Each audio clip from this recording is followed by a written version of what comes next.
Hello guys, आज म class 8 को सेकेन्ड लेक्चर हुन गइरहेको छ। अस्तिको लेक्चरमा चाहिँ फन्डामेन्टल क्वान्टिटी र डिराइभ क्वान्टिटी भएको थियो। आज चाहिँ युनिट। ओके, त्यो फन्डामेन्टल क्वान्टिटी र डिराइभ क्वान्टिटी, यो फन्डामेन्टल क्वान्टिटी र डिराइभ क्वान्टिटीको अगाडि अब के युनिट हो। त्यो युनिट बुझ्नको लागि सबभन्दा पहिला चाहिँ फन्डामेन्टल र डिराइभ क्वान्टिटीको त्यो मेजरमेन्ट कसरी गर्ने। जस्तै कि आज टेम्परेचर बढी छ भनेको कति छ, हाउ मच, यो टेम्परेचर आज कति छ हो, त्यो नापेर मेजरमेन्ट गरेर बताउने प्रक्रियालाई कसरी चाहिँ बताउने, यो मेजरमेन्ट कसरी गर्ने हो, त्यसको चाहिँ एउटा युनिट बनाउने, एउटा स्ट्यान्डर्ड युनिट बनाउने। त्यस्तै गरेर चाहिँ डिराइभ क्वान्टिटीको चाहिँ मेजरमेन्ट गर्नलाई कुनै गाह्रो छैन। त्यो फन्डामेन्टल क्वान्टिटीले कम्पेयर गरेर डिराइभ क्वान्टिटीको मेजरमेन्ट हुन सक्छ। तर फन्डामेन्टल क्वान्टिटीको मेजर गर्न गाह्रो छ, किनभने फन्डामेन्टल क्वान्टिटी एक अर्कामा त्यो डिपेन्डेन्ट छैन।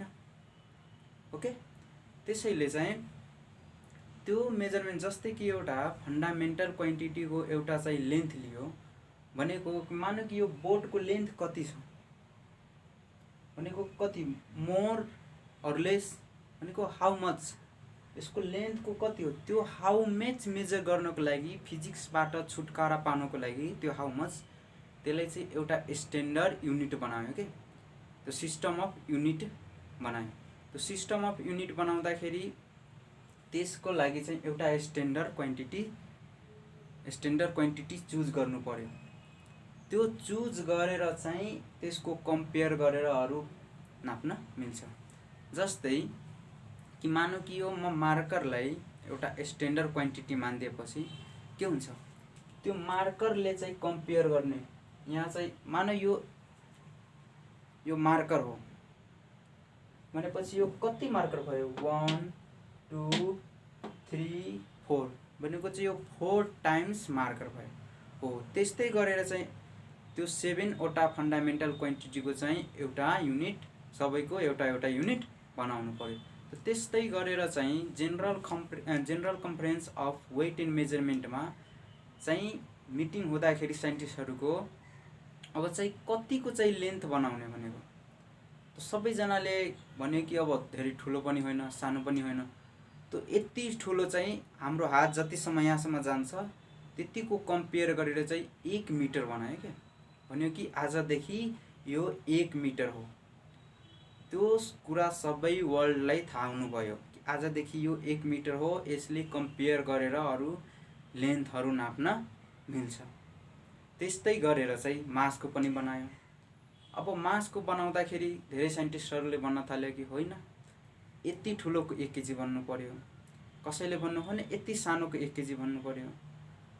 अनि अब मानौ यति सानोको 1 केजी भएको भए, यति सानोको युनिट भएको भए, हामीलाई चाहिँ आफ्नो डेली लाइफमा खानेकुराहरू चाहिँ ल्याउँदाखेरि त्यो धेरैचोटि चाहिँ वेट गरेर अनि दिनु पर्थ्यो। अब बडी बनाएको भए के हुन्थ्यो, हामीलाई त्यति चाहिँदैन हो। त्यसैले चाहिँ साइन्टिस्टहरूले के डिफाइन गर्यो कि हाम्रो डेली लाइफमा युज भइरहेको कुराहरू कति युज भइरहेछ, खानेकुराहरू चाहिँ कति अमाउन्टमा भइरहेछ, त्यसको अनुसार चाहिँ एउटा 1 केजीको युनिट बनायो। त्यस्तै गरेर सबैको युनिट बनाएर चाहिँ एउटा सेम्पलको लागि चाहिँ general conference of weight and measurement जुन चाहिँ फ्रान्समा छ त्यसमा चाहिँ राखिदियो कि भोलिको दिनमा कसैले अब्जेक्सन नउठाओस् कि आज मैले नापेको कुरा यहाँबाट यति लगेको थियो, भोलि यो सानो भयो कि कम भयो हो। त्यसको लागि चाहिँ एउटा चाहिँ एकदम प्रोटेक्टिभ ठाउँमा, किनकि त्यहाँ कम बेस नहोस्, टेम्परेचर सबै मेन्टेन गरेर अनि राखेको छ हो। अब त्यसको युनिटको मेजरमेन्ट, त्यो युनिटको चाहिँ धेरै कपीहरू बनाएर सबै देशको क्यापिटल सिटीमा पठाइदियो। अब जुन क्यापिटल सिटीमा पठाएपछि अब आफ्नो देशले जुन क्यापिटल सिटीमा राखेको छ त्यो चाहिँ यहाँबाट फेरि कपी गरेर चाहिँ हाम्रो जुनमा, डिस्ट्रिक्टमा, गाउँमा सबैतिर चाहिँ वितरण गरिदियो कि ल आजदेखि यतिलाई 1 मिटर भन्ने, यति सानो डल्लो हुन्छ 1 केजी, त्यस्तोलाई 1 केजी भन्ने। अनि त्यो कम्पेयर गरेर चाहिँ किनबेच वा आदि गर्न मिल्छ। त्यस्तै गरेर चाहिँ युनिटको उत्पत्ति भएको हो। ओके, सबभन्दा पहिला युनिट भनेको के हो, एउटा स्ट्यान्डर्ड क्वान्टिटी बनाउनुपर्छ। यस सबभन्दा पहिला बुझ्नुपर्ने कुरा यसमा चाहिँ unit.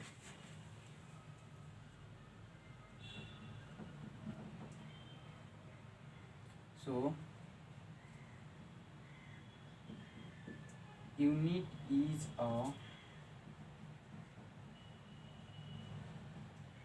standard quantity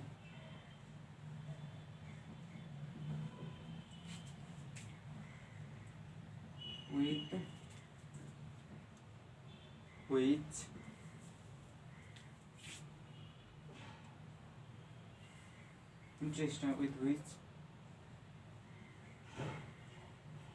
it physical quantity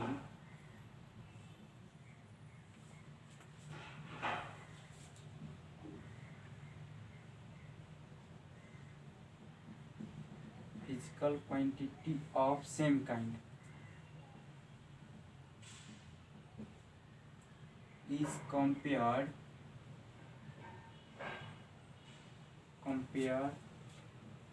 for its measurement।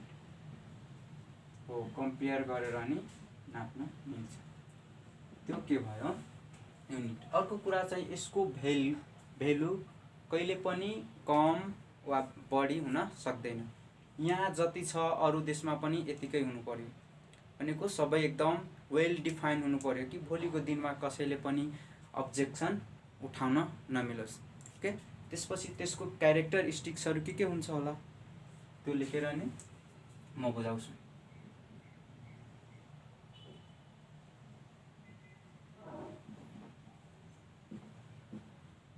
Characteristics of unit।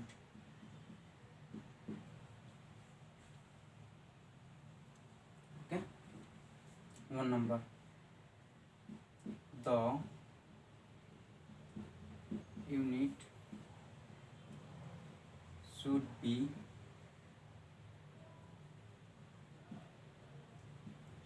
suitable size। 2 number में the unit should be well defined। 3 number the unit should be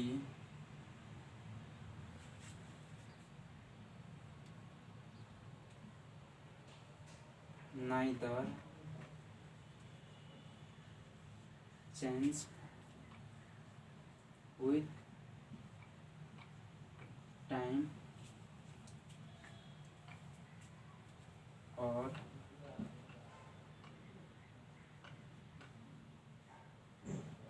physical condition like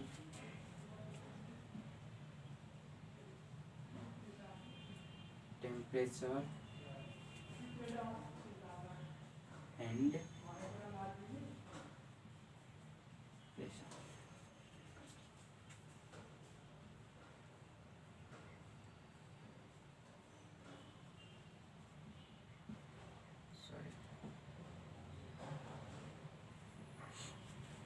The unit should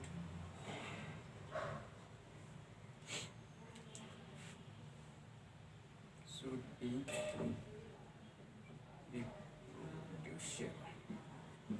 okay, अब यो पॉइंटहरु बुझ्ने भनेको के हो, the unit should be suitable size. किनभने कि युनिट चाहिँ डिटरमाइन गर्दाखेरि के यसको साइज एकदम सुटेबल हुनु पर्यो। भोलिको दिनमा चाहिँ किनबेच गर्दाखेरि एकदम इजिली ल्याउन मिल्छ। जस्तै कि अब कसैले खानको लागि भन्दैन कि मलाई 1 ट्रक आलु चाहियो, त्यस्तै चाहिँ यसको सुटेबल साइज एउटा मेन्टेन गरेको छ। यति सानोलाई चाहिँ 1 मिटर, यति ठुलो वेट भएकोलाई 1 केजी भनेर चाहिँ एउटा सुटेबल साइज चाहिँ क्रिएट गरेको छ। अर्को कुरा के छ भने the unit should be well defined. हो। यो भनेको के हो भने भोलिको दिनमा कसैले पनि अब्जेक्सन नउठाओस् कि जस्तै कि अब केजी नै भयो फलामको हुँदाखेरि यो बढी पानीमा राख्दा खिया लाग्दाखेरि के हुन्छ, त्यसको वेट बढी हुन सक्छ वा कम घट्न सक्छ।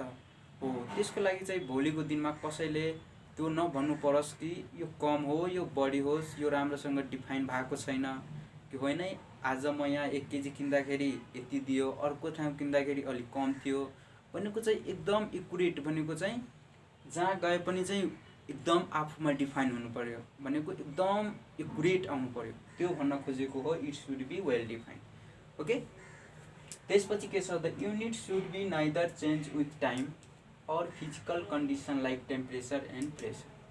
त्यो युनिट कहिले पनि टाइमको आधारमा चेन्ज हुनु भएन कि मानौ कि गर्मी भयो भने के हुन्छ, एक्सपान्ड भएर बढ्न पनि सक्छ, विन्टरमा चाहिँ के हुन्छ भने कन्ट्र्याक्सन भएर चाहिँ घट्न पनि सक्छ।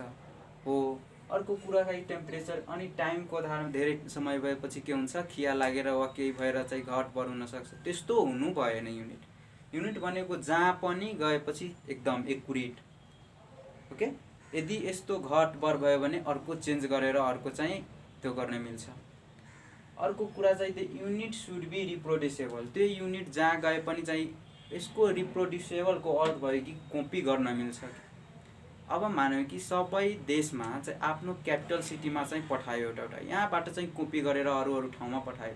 हो, त्यस्तै गरेर हाम्रो गाउँमा एउटा पठायो भने यहाँबाट चाहिँ कपी गरेर एकुरेट फेरि कपी गर्नुपर्छ, एकुरेट कपी गरेर चाहिँ अरू ठाउँमा त्यस्तो गर्न मिल्छ। त्यो भएको द युनिट सुड बी रिप्रोड्युसेबल। त्यसको चाहिँ क्यारेक्टरिस्टिक्सहरू भयो। यस, अनि त्यसपछि चाहिँ के बुझ्नुपर्ने, एउटा measurement. Okay,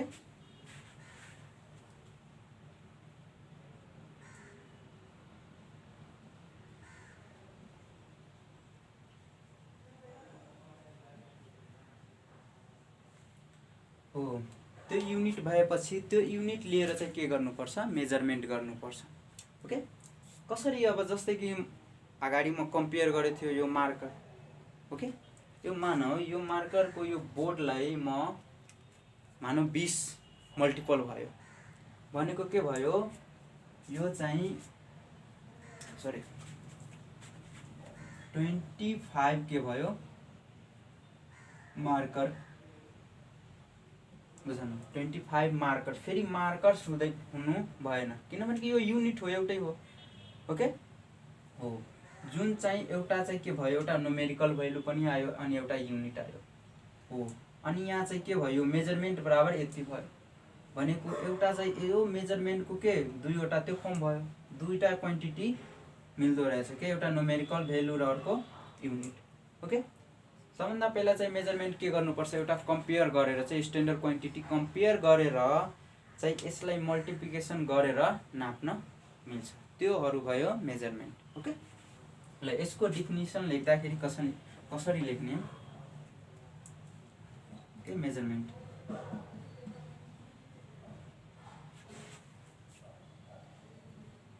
measurement is the process of comparing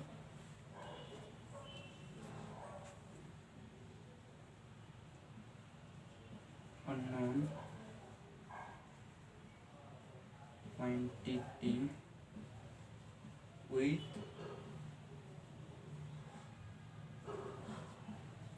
known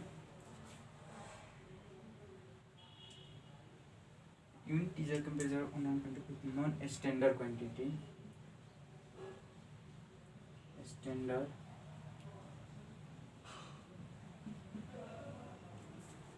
of same type,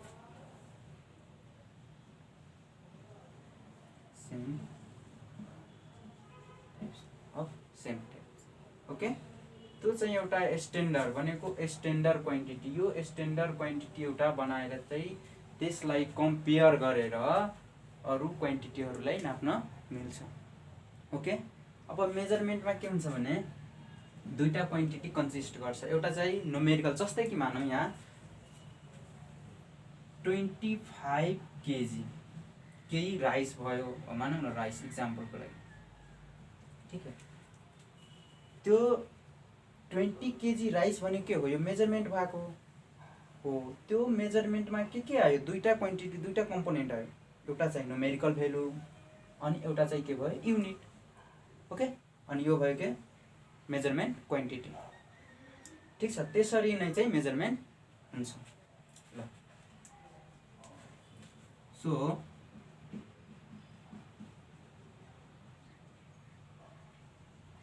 measurement consists of two quantities. Okay, त्यो दुईटा क्वान्टिटिज त्यो गर्छ। one is numerical value and another is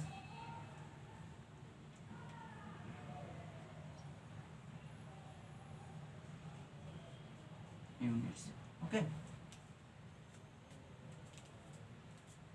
त्यो नोट गरेपछि त्यसपछि चाहिँ इम्पोर्टेन्स अफ मेजरमेन्ट। अब मेजरमेन्टको इम्पोर्टेन्सहरू के होला, त्यो मेजरमेन्टको इम्पोर्टेन्सहरू के छ, इक्जाम्पलमा एउटा फर इक्जाम्पल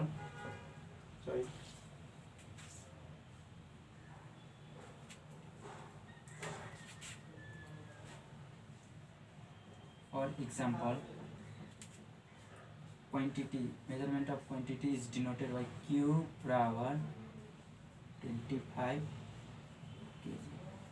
ओके, के भयो n अनि यो u अनि यो q, यो मेजरमेन्टको एउटा के भयो फर्मुला। त्यसपछि के बुझ्नुपर्ने कुरा चाहिँ इम्पोर्टेन्स, त्यसको मेजरमेन्ट हाम्रो डेली लाइफमा के को लागि इम्पोर्टेन्ट छ। जस्तै कि मेजरमेन्ट गर्दाखेरि के हुन्छ, किन बेच गर्दाखेरि वा केही कुरा एक्सचेन्ज गर्दाखेरि यो हाम्रो डेली लाइफमा मेजरमेन्ट गर्नुपर्छ। यदि तिमी बजारमा वा कुनै दोकानमा गयो भने ल मलाई यति केजी आलु दिनु वा यति केजी चामल दिनु, वा डाइरेक्ट भन्नुभयो भने ल मानौ कि दोकानमा गएर डाइरेक्ट भन्छौ भने मलाई 5 केजी सरी मलाई आलु दिनु, त अब कति केजी दिनु हो, त्यो मेजरमेन्ट गरेर त्यो गर्छ। त्यो इम्पोर्टेन्स एउटा भयो। अर्को कुरा चाहिँ मेजरमेन्ट के हुन्छ भने खाना बनाउँदाखेरि हाम्रो डेली लाइफको कति चाहिँ खाना राख्नुपर्छ, कति चामल लगाउनुपर्छ, हाम्रो डेली लाइफमा एरेन्जमेन्ट गर्नुपर्छ, त्यो सबै कुराहरूलाई त्यो गर्छ। अर्को कुरा के गर्छ भने त्यो मेजरमेन्टले ट्रुथ त्यो क्रिएट गर्छ कि हो यो यति हो, ल मानौ 1 बोरा आलु छ, यो कति हो कसरी थाहा पाउने हो, एउटा चाहिँ त्यो पनि क्रिएट गर्छ। ओके, ल त्यसपछि यो importance of measurement.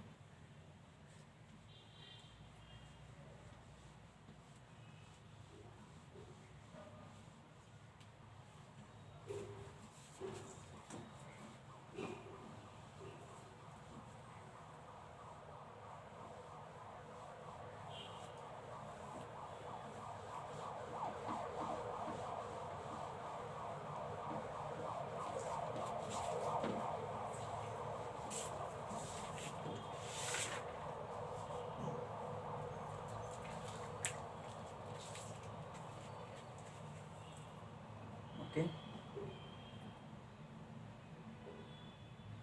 measurement of quantity,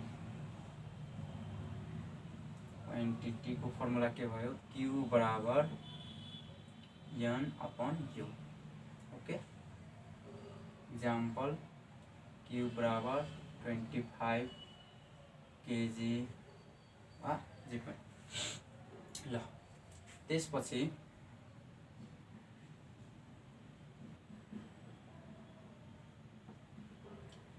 importance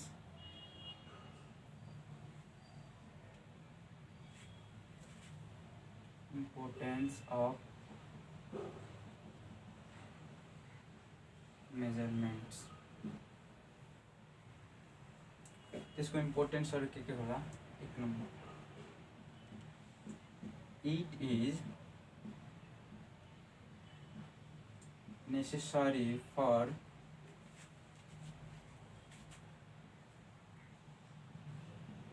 buying, selling and exchanging.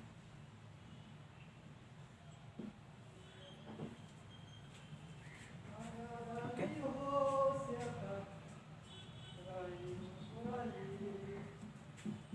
Is important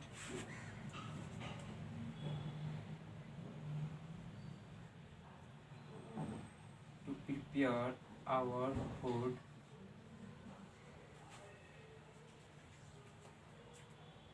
in proper way,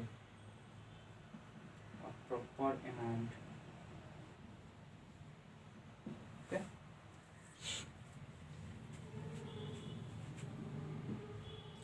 अर्को, it helps to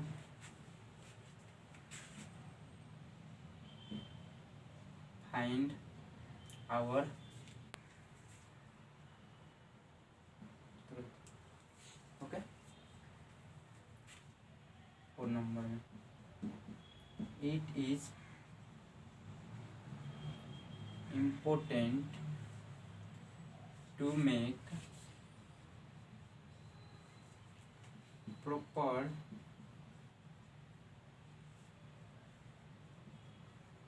arrangement in our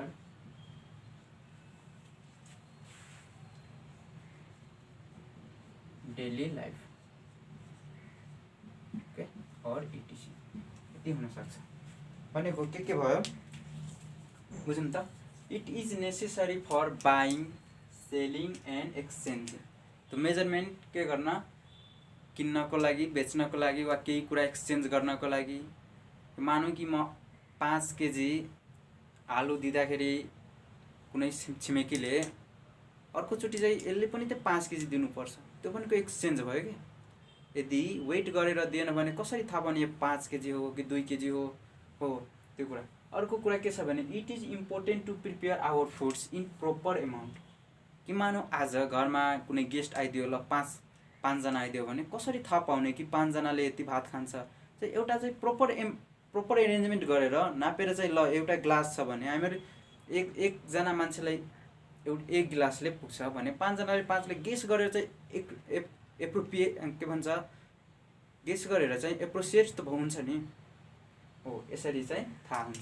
अर्को कुरा, it helps to find our truth. त्यो सच्चाइको पनि त्यो हुन्छ. ल कसै कहीँबाट आयो, ल यति छ सामान, यति केजी सामान छ भनेपछि कसरी थाहा पाउने, फेरि म वेट गरेर थाहा पाउन मिल्छ. अर्को कुरा, it helps to make proper arrangement in our daily life.